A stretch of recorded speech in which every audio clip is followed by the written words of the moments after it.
Guys, good evening. Welcome back sa aking YouTube channel. For today's video, check natin ang 2025 Honda City 1.5 RS CVT Ignite Red Metallic. Guys, ito yung top of the line variant ng ating Honda City. Kanyang price is 1,128,000 pesos. So tour ko na kayo ngayon sa ating featured unit for today. Guys, ito na yung 8th generation ng ating Honda City. So ang 2025 year model, guys, nilaunch lang siya last month. So nung October 2024 nilabas na yung 2025 year model. So ang difference nila sa 2024 is yung year model itself lang. So same ano pa rin naman siya, interior, exterior, engine, difference lang is year model lang. So dito na tayo sa front portion, guys. So dito sa minor model change, which is kung di ako nagkakamali, guys, nilaunch to last year, July, yung facelift na Honda City.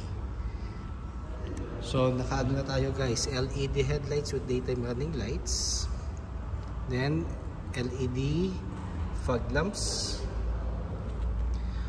glossy black upper garnish, then matte black RS design front grille. Then yung pinaka eye-catching feature niya, bye boss, yung kanyang lower front bumper, which is may mga sharp portions. Then yung diamond shape na lower front grille na merong carbon finish. So yung kanyang front portion may resemblance na siya or similarities doon sa 10th generation na Honda Civic. Then regarding naman sa engine, guys, naka 1.5 CVT or 7-speed automatic, front wheel drive, double overhead cam, 121 horsepower, 145 Newton meters of torque. Powerful yet fuel efficient ang ating engine. So yun yung pinaka main advantage ng ating Honda City compare with its competitor sa market. Then equipped na nga rin pala siya, guys, ng Honda Sensing. So ang Honda Sensing, additional safety feature ng ating unit, it promotes the right driving habit. It's more on assistance, guys, like yung lane keep assist, road departure mitigation, auto on off ng headlight. So yun yung mga one of its features ng Honda Sensing, guys. Dito naman tayo sa passenger side. So nakaano na tayo, guys, 16-inch alloy wheels. Combination siya ng gray and glossy black. So two-tone siya, guys. Then naka-ventilated disc ang ating front brakes. MacPherson strut naman ang ating suspension sa front. Ground clearance is 134 mm. Then meron siyang additional side skirt or side seal. Kasi RS design, so it's more on sporty concept siya. Doon sa lower variants kasi wala siyang additional side skirt. Then door integrated side mirrors, iwas blind spot, then glossy black side mirror cover. Nandito na rin ang ating side turning lights. Then ang ating door handles is body color na. Smart entry na rin siya, guys. Then naka-drum brake ang ating rear brakes. Then torsion beam naman ang suspension sa rear. Then regarding naman sa antenna natin, naka-glossy black shark fin antenna tayo para mabigyan tayo na mas sporty look, guys. So normally ang mga RS design ng Honda, it's more on top of the line, at the same time sporty concept. So ang ibig sabihin niya pala ng RS is road sailing, guys. So dito naman tayo sa back portion. Napaka smooth, same time sporty look, and napaka premium ng itsura, lalo na pag nakita nyo siya in actual. So dito naman tayo sa back portion, guys, meron tayong black type glossy black spoiler. Then RS design na emblem. Then nakaano na tayo reverse camera. Then meron tayong diffuser dito sa rear bumper, na which is meron siyang carbon finish. Pakita ko lang ulit yung back portion natin.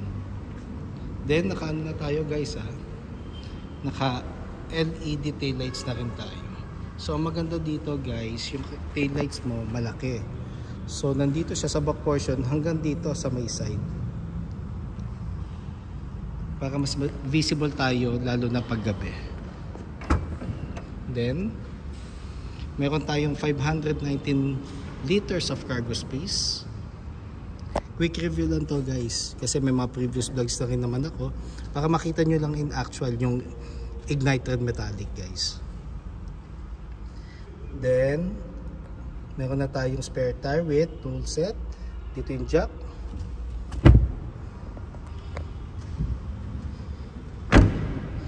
Then fuel tank capacity is 40 liters. Normally unleaded ang nilalagay natin. Pero kung gusto niyo ng higher octane, pwede naman. Kailangan consistent or maintain natin na isang octane lang ang gagamitin natin, para hindi siya magkaroon ng effect sa makina. Then dito tayo sa door panel ng ating second row. So combination siya ng urethane and leather with red stitches.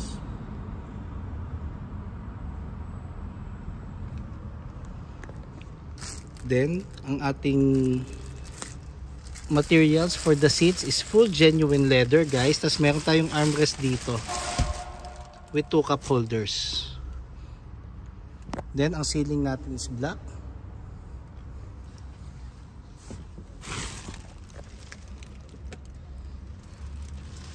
So ang dome light natin guys is ano pa rin, halogen. Then kung makikita nyo, we have spacious legroom, the same time spacious interior. Yan yung isa sa mga main advantage talaga ng Honda. So lagi nating gagawing factor yung interior space, yung power ng makina, kasi it's more on ano yan mabibigyan kanya ng comfort lalo na pag mga long drive.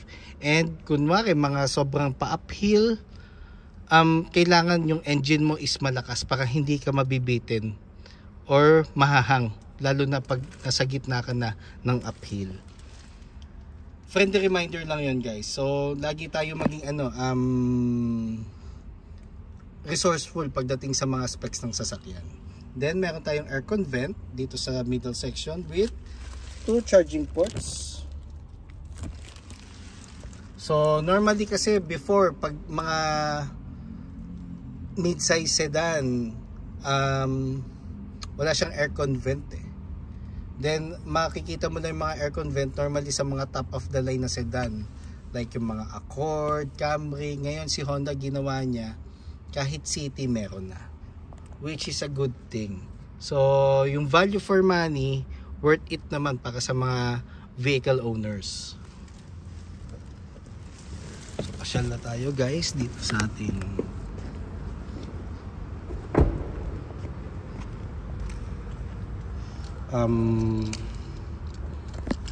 so yung nahulog guys sa ating driver side.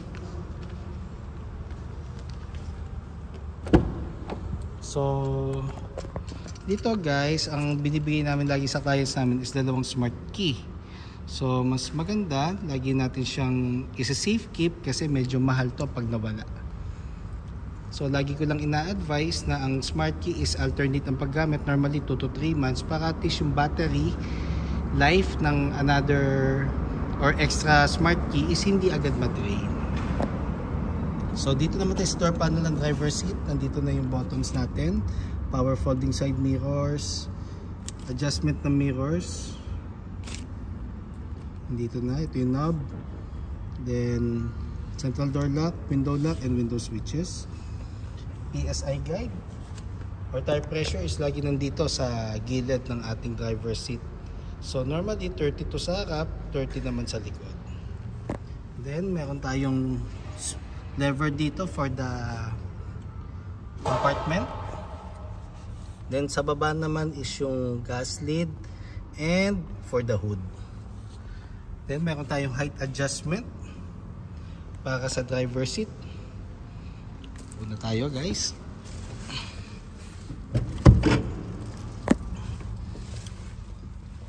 So sa interior naman guys, pagdating sa 2024 year model, wala naman siyang difference. Same pa rin naman siya with the 2024 year model. Then as you can see kanina, may color the digital panel tayo sa center. Then dalawang analog, then may ambient light tayo sa panel. So dito naman tayo guys sa steering wheel. So sa steering wheel guys, ano na siya, leather cover na with red stitches. Then audio control with hands-free telephone assist. Then for the Honda Sensing and cruise control. Paddle shifters, meron na plus and minus sign. For the headlights and fog lamps na switch. For the wipers, push start button na siya guys. Touchscreen audio unit with Apple CarPlay and Android Auto ready. Then wireless na ang Apple CarPlay natin guys. Then meron tayong maroon accent dito sa may dashboard. Aircon buttons. Then 2 USB ports. Power outlet. 2 cup holders. Icon button. Promotes fuel efficiency. So pag city driving, di ka magmamadali. I-on mo to. Then transmission. Then park, reverse, neutral, drive, and sports mode. Then handbrake. Armrest, which is leather na. Console box. Glove box. So dito natin lalagay warranty booklet, owner's manual, copy ng ORCR na hindi expired, and insurance policy just in case na may hard copy kayo. So regarding naman sa dashboard guys, napaka-elegant niya tingnan. Yet napaka-premium ng design. Then ang ating map light, visors with ano na to guys, with mirror na. Mirror na siya. Hindi lang kita kasi may plastic. So guys, yun lang for today's vlog. So kung gusto niyo makita pa yung ibang colors, type nyo lang yung color na gusto nyo, then yung variant, unit, and syempre yung name ko. So just in case you have any concerns regarding low down payments, cash discounts, bank displays for our bank partners, parts inquiries and service appointments, feel free to call or text 0906-386-8937 or visit me at 598 EDSA East Grace Park, Caloocan City, and look for me guys, Ross Oliver Cruz, ang inyong friendly sales manager here at Honda Cars Balintawak.